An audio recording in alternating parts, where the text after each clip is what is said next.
Hi my dear students, welcome to Vidya Mandir classes. मैं हूं आपका मयंक भैया। तो गाइस, हम इंट्रो टू ऑर्गेनिक केमिस्ट्री की जेई मेंस 2025 के जनवरी सेशन के क्वेश्चंस रिकॉर्ड कर रहे थे। एक सेशन हो चुका है और हम सेकंड सेशन में आ चुके हैं। ठीक है, तो सेकंड सेशन में हम कुछ और क्वेश्चंस की बात करेंगे जो इस सेशन में है। एक्चुअली इस चैप्टर से बहुत सारे क्वेश्चंस आए हैं, तो इसलिए हमने क्या किया, इस चैप्टर को 3 पार्ट्स में डिवाइड किया है। तो let's start with the second part. Second part का जो पहला क्वेश्चन है, मतलब 10th नंबर यहां पे जरूर दिख रहा होगा। 10th इसलिए दिख रहा है क्योंकि फर्स्ट 9 क्वेश्चंस फर्स्ट पार्ट में कवर्ड थे। एनीवेज, सो पहला क्वेश्चन क्या कहता है, which one of the carbocation from the following is most stable. आपको स्टेबिलिटी बतानी है कि इसमें से कौन सा कार्बोकेटाइन सबसे ज्यादा स्टेबल है।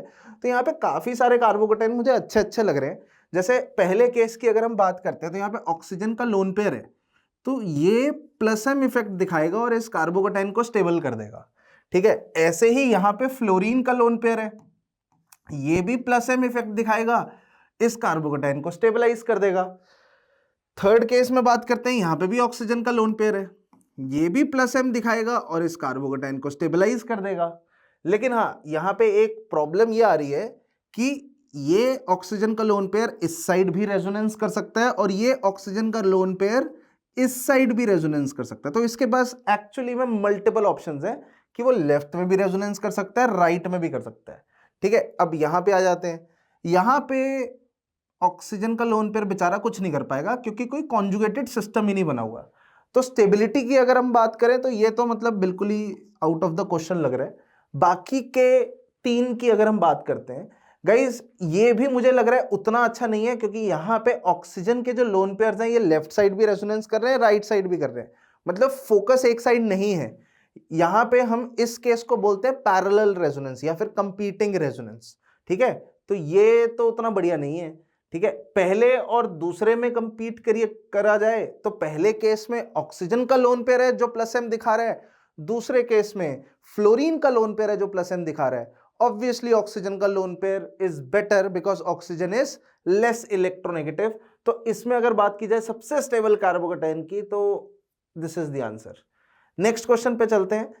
डूमास method is used for estimation of nitrogen in an organic compound. बिल्कुल सही बात है, ड्यूमास मेथड यूज होता है ऑर्गेनिक कंपाउंड में नाइट्रोजन की एस्टिमेशन के लिए। मैं आपको ड्यूमास मेथड के बारे में थोड़ा सा बता देता हूं क्या होता है कि आपके पास अगर कोई ऑर्गेनिक कंपाउंड है जिसमें नाइट्रोजन है, आप इसको CuO या कॉपर ऑक्साइड के साथ जब हीट करते हो तो आपके पास कार्बन डाइऑक्साइड बनता है, आपके पास नाइट्रोजन बनता है और साथ में आपके पास वाटर बनता है। ठीक है, तो कार्बन के मोल्स कार्बन डाइऑक्साइड से पता चल सकते हैं, नाइट्रोजन के मोल्स नाइट्रोजन से पता चल सकते हैं और हाइड्रोजन के मोल्स इस हाइड्रोजन से पता चल सकते हैं। ठीक है, तो ये होता है हमारा ड्यूमास मेथड। और ड्यूमास मेथड में जैसे ये सेकंड स्टेटमेंट बोल रहा है अमोनियम सल्फेट बनता है, गाइस अमोनियम सल्फेट नहीं बनता, ड्यूमास मेथड में नाइट्रोजन बनता है, N2 बनता है। तो इसलिए ये तो बिल्कुल गलत है, पहला एकदम सही है। तो statement 1 is true but statement 2 is false, ये बिल्कुल ठीक है। आगे चलते हैं अगले क्वेश्चन की तरफ। नेक्स्ट क्वेश्चन है एक्टिविटी के ऊपर कि कौन सा ग्रुप किस तरीके का डायरेक्टिंग ग्रुप होता है। जैसे पहला जो स्टेटमेंट है देखते हैं, OCH3 and NHCOCH3 are activating group. ठीक है, यहां पे एक ऑब्वियस फीलिंग जो आनी चाहिए, यहां पे ये सारे ग्रुप्स किस पे लगे हुए हैं, हमारे बेंजीन के ऊपर लगे हुए हैं। तो यहां पे मैंने एक बेंजीन बना दिया और यहां पे एक ग्रुप लगा दिया, मान लो OCH3। ठीक है, बेंजीन पे मैंने OCH3 ग्रुप लगा दिया। आपसे पूछा जा रहा है क्या ये एक्टिवेटिंग ग्रुप है। बिल्कुल सही बात है, ये एक एक्टिवेटिंग ग्रुप है क्योंकि इसके पास है लोन पेयर और ये बेंजीन को लोन पेयर सप्लाई करता है, मतलब प्लस एम इफेक्ट दिखाता है। तो ऑब्वियसली ये एक एक्टिवेटिंग ग्रुप हुआ। एक्टिवेटिंग ग्रुप वो होते हैं जो प्लस एम इफेक्ट शो करते हैं या फिर जो बेंजीन पे इलेक्ट्रॉन डेंसिटी बढ़ाते हैं, जो इंक्रीज करते हैं, उसको एक्टिवेटिंग ग्रुप बोलते हैं। ठीक है, तो ये बिल्कुल ठीक है। व्हाट अबाउट NHCOCH3, मतलब अगर हम बेंजीन के ऊपर यहीं पे बना देते हैं, अगर हम बेंजीन के ऊपर यहां पे NHCOCH3 लिख दें, अब अगर आपसे पूछा जाए क्या ये एक्टिवेटिंग है, the answer is still yes, because यहां पे भी नाइट्रोजन का लोन पेयर है जो कि रेजोनेंस में है बेंजीन के साथ। ठीक है, तो ये बिल्कुल ठीक है, ये दोनों एक्टिवेटिंग है, तो ये करेक्ट स्टेटमेंट है, सी लिख देते हैं। अगला, CN and OH are meta directing group. तो यहां पे मेरी ना अचानक से नजर गई OH पे। OH मेटा डायरेक्टिंग नहीं होगा गाइस। OH जब लगा होता है तो वो तो एक्टिवेटिंग ग्रुप है।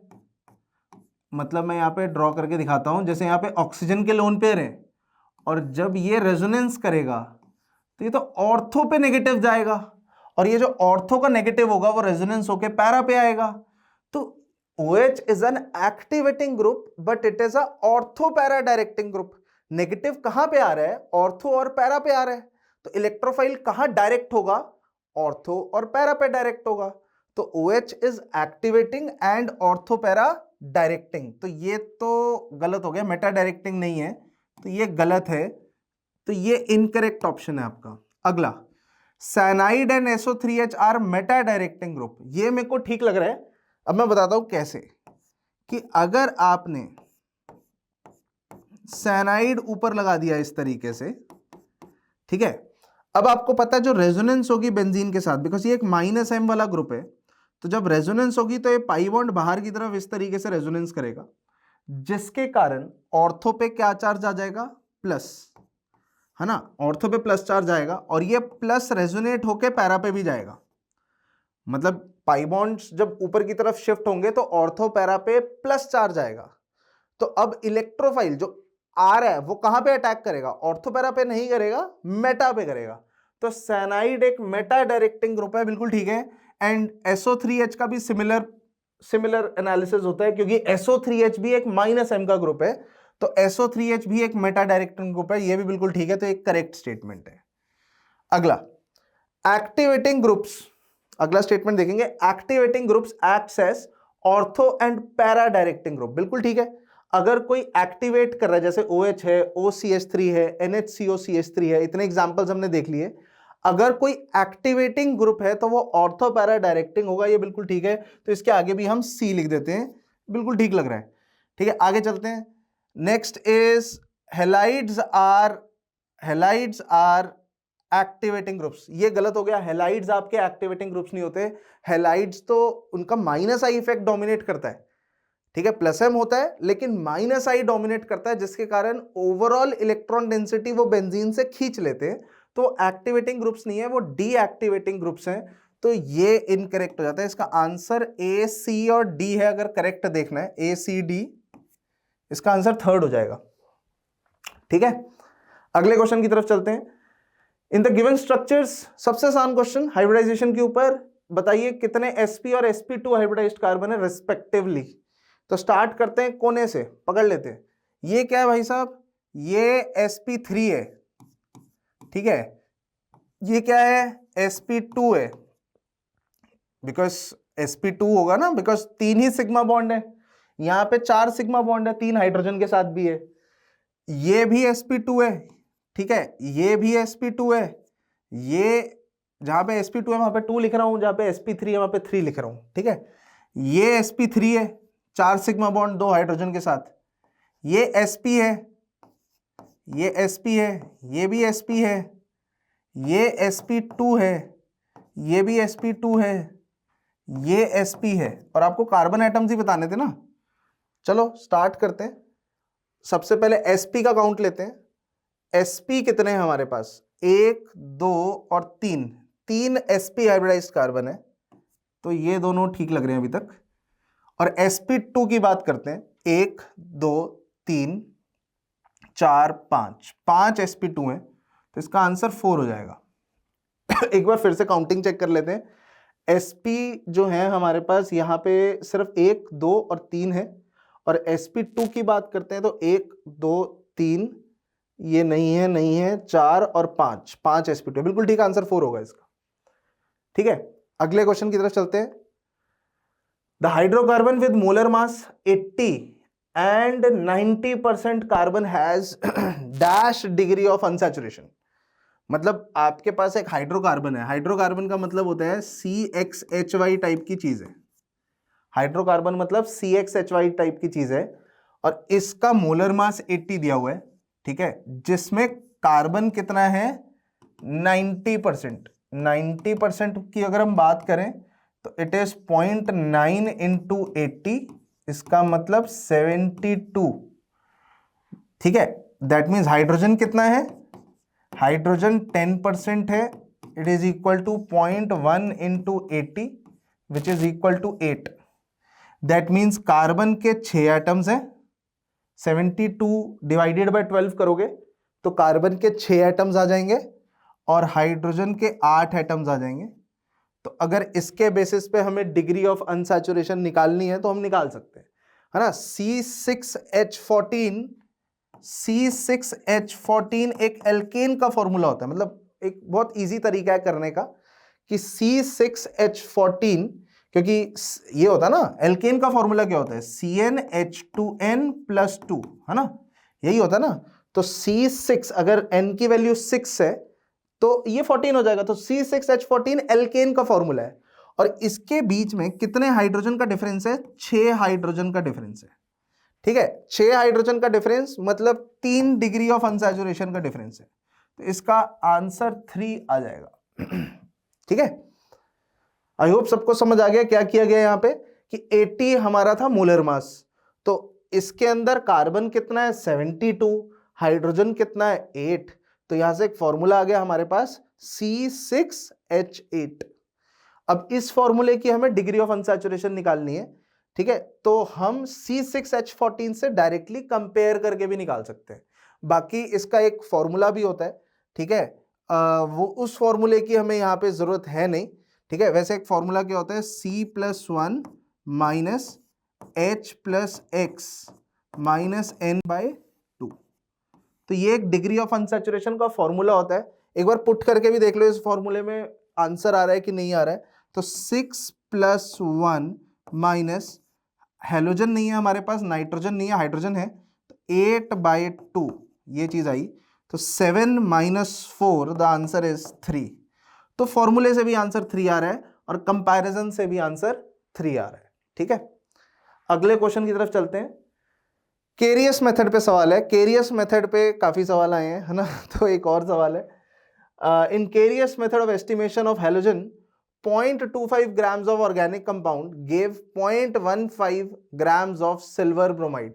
तो यहां पे ये बोलना चाहूंगा कि ऑर्गेनिक कंपाउंड का मास दिया हुआ है 0.25 ग्राम्स और इससे AgBr कितना बन रहा है वो भी दिया हुआ है, AgBr बन रहा है 0.15 ग्राम्स। ठीक है, the percentage of bromine in organic compound is okay. तो गाइज यहाँ पे कैलकुलेशन ही है, हम क्या करेंगे, हम ये मानेंगे कि जितना ये ब्रोमीन है ये सारा का सारा ऑर्गेनिक कंपाउंड से आया है। तो कुछ मत करो, यहां पे ब्रोमीन के मोल्स निकाल लो और मान लो वही मोल्स ऑर्गेनिक कंपाउंड में थे, वहीं से आए हैं। तो करके देख लो, AgBr का मास कितना हो गया, मतलब मोल्स, मोलर मास कितना हो गया, 188 हो गया, है ना। तो मोल्स ऑफ AgBr कितना हो गया, 0.15 डिवाइडेड बाय 188। ठीक है, तो मोल्स ऑफ Br भी कितना हो गया, 0.15 डिवाइडेड बाय 188, सेम ही हुआ ना। अब मैं आपसे पूछूंगा मास ऑफ Br कितना हो गया, तो आप बोलोगे भैया कुछ नहीं करना, मोल्स को मोलर मास से मल्टीप्लाई कर दो। चलो कर देते हैं, मोल्स इतने हो गए और Br का मोलर मास कितना होता है गाइस, 80 होता है, तो हमने 80 से मल्टीप्लाई कर दिया, तो ये मास ऑफ Br आ गया। अब आपको फाइनली क्या निकालना है, परसेंटेज निकालनी है। तो परसेंटेज निकालने के लिए आप 0.15 इंटू 80 डिवाइडेड बाय 188 को, मतलब ये तो मास ऑफ Br है, इसको किससे डिवाइड और कर दोगे, 0.25 से डिवाइड कर दोगे, इंटू 100 कर दोगे परसेंटेज निकालने के लिए। तो गाइस जब आप इसको सॉल्व करते हो ना तो 25.53 ये आंसर आता है, 25.53% आता है आंसर। अब आप इसको इस फॉर्म में लिखोगे तो ये 255 आ जाएगा आंसर। ठीक है, इसलिए इस क्वेश्चन का आंसर इज 255। अगले क्वेश्चन की तरफ चलते हैं। नेक्स्ट क्वेश्चन है जी, possible number of stereo isomers for 5 phenyl pent 4 ene 2 ol. पहले तो इसका फॉर्मूला हमें लिखना पड़ेगा। पेंट है तो 1 2 3 4 5 पेंट हो गया। 4 पे इन है, 1 2 3 4, 4 पे इन है और 2 पे ऑल है। ठीक है, 2 पे ऑल ग्रुप मतलब एल्कोहल ग्रुप और 4th पे इन ग्रुप लगा दिया है, तो ये मैंने कवर कर दिया है। 5 पे फिनाइल भी लगा हुआ है, तो 1 2 3 4 5 पे यहां पे फिनाइल भी लगा हुआ है।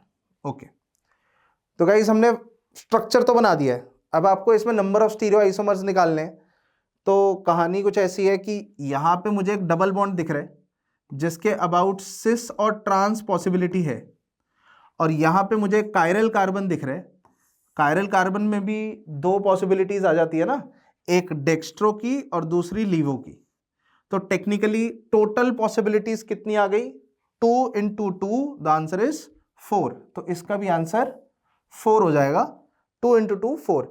ऐसा क्वेश्चन, ऑलमोस्ट सिमिलर क्वेश्चन हमारे पार्ट 1 के अंदर भी, आप चेक करना, उसके अंदर भी आंसर 4 है और काफी सिमिलर क्वेश्चन है। उसमें भी एक पाई बॉन्ड था और एक एल्कोहल था, तो बिल्कुल सिमिलर ऐसे 2 क्वेश्चन आए थे। आगे चलते हैं। आपके सामने कुछ कार्बोकेटाइंस दिए गए हैं और आपको स्टेबिलिटी ऑर्डर बताना है। ठीक है, तो इसमें से एक कार्बोकेटाइन तो थोड़ा आउटस्टैंडिंग सा लग रहा है, इनफैक्ट 2 बहुत अच्छे लग रहे हैं, बट एक तो कुछ बहुत ही अच्छा लग रहा है, दैट इज दिस वन। अगर आपको पहचान है इस चीज की, ये एक एरोमेटिक एरोमेटिक कार्बोकेटाइन है। इसके अंदर 6 पाई इलेक्ट्रॉन सिस्टम है, ये साइक्लिक है, प्लेनर है, एरोमेटिक है, हक्कल्स रूल को फॉलो करता है, तो इसकी स्टेबिलिटी तो सबसे ज्यादा होनी चाहिए, तो इसलिए सी सबसे ज्यादा होगा, on being the reason being कि इट इज एरोमेटिक। बाकियों को अगर आप देखोगे तो 3 पीएच रिंग लग रही है, पीएच प्लस एम इफेक्ट दिखाती है, तो 3 पीएच रिंग लगी हुई है ए ऑप्शन में। तो ए भी अच्छा है, बुरा नहीं है, ठीक है, बट सी बेटर है। तो ए के बाद बी आ जाएगा, मतलब सी के बाद ए के बाद बी के बाद डी। डी तो एक नॉर्मल 2 डिग्री कार्बोकेटाइन है। 3 बेंजीन रिंग का लगा होना बहुत अच्छी बात है, बट जो एरोमेटिक सिस्टम होता है वो ज्यादा स्टेबल होता है, इससे भी ज्यादा स्टेबल होता है। ठीक है, चलिए अगले क्वेश्चन की तरफ। इस क्वेश्चन में आपको ये बताना था कितने सारे मॉलिक्यूल दिए हुए हैं, और आपको ये बताना था कि भाई इसमें कितने न्यूक्लियोफाइल्स हैं। गाइस, न्यूक्लियोफाइल वो होता है जो अपने इलेक्ट्रॉन पेयर डोनेट करता है किसी इलेक्ट्रोफाइल को, है ना। जैसे यहां की अगर बात करते हैं, नाइट्रोजन के पास एक लोन पेयर है जो वो अच्छे से डोनेट कर सकता है, तो ये एक न्यूक्लियोफाइल है। सल्फर के पास भी एक लोन पेयर है, ये न्यूक्लियोफाइल है। इस सल्फर के पास भी लोन पेयर है, न्यूक्लियोफाइल है। इसके पास एक पाई इलेक्ट्रॉन सिस्टम है, ये न्यूक्लियोफाइल है। मतलब पाई बॉन्ड भी तो न्यूक्लियोफाइल की तरह अटैक कर सकता है, ठीक है, इलेक्ट्रोफाइल्स के साथ अटैक कर सकता है। नेक्स्ट इज OH-, ये भी एक न्यूक्लियोफाइल है। H3O+, तो इस पे तो प्लस चार्ज है, इसके पास तो ऑलरेडी प्लस चार्ज है, इस पे प्लस चार्ज क्यों अटैक करेगा, राइट। अगला है ये सिस्टम क्या है, ये कीटोन है, मतलब इसको अगर हम ढंग से ड्रॉ करें तो इस तरीके का एक सिस्टम है। तो ये सिस्टम पे तो न्यूक्लियोफाइल अटैक करता है ना, बिकॉज यहां पे डेल्टा प्लस होता है, तो ये एक इलेक्ट्रोफिलिक सबस्ट्रेट की तरह बिहेव करता है। और अगर हम लास्ट वाले की तरफ देखें तो CH3 C double bond N CH3, तो लास्ट वाला सिस्टम में भी अगर आप ध्यान से देखें तो यहां पे डेल्टा प्लस है, तो ये भी एक इलेक्ट्रोफिलिक सिस्टम हुआ, ठीक है। ये न्यूक्लियोफाइल को अपनी तरफ अट्रैक्ट करेगा, ठीक है। तो अगर हम अपने आंसर की तरफ जाएं, 1 2 3 4 और 5, हमारा आंसर है 5, दैट मीन्स करेक्ट ऑप्शन है 3। तो गाइस इस सेशन में इतना ही था, ठीक है। अब ऐसा नहीं है कि हमारा आईओसी खत्म हो गया, हमारी आईओसी की एक और वीडियो है, प्लीज उसको जरूर देखिएगा अगर आपको कॉम्प्रिहेंसिव आईओसी के क्वेश्चंस चेकआउट करने हैं। तो guys, thank you for attending this session, bye bye, take care.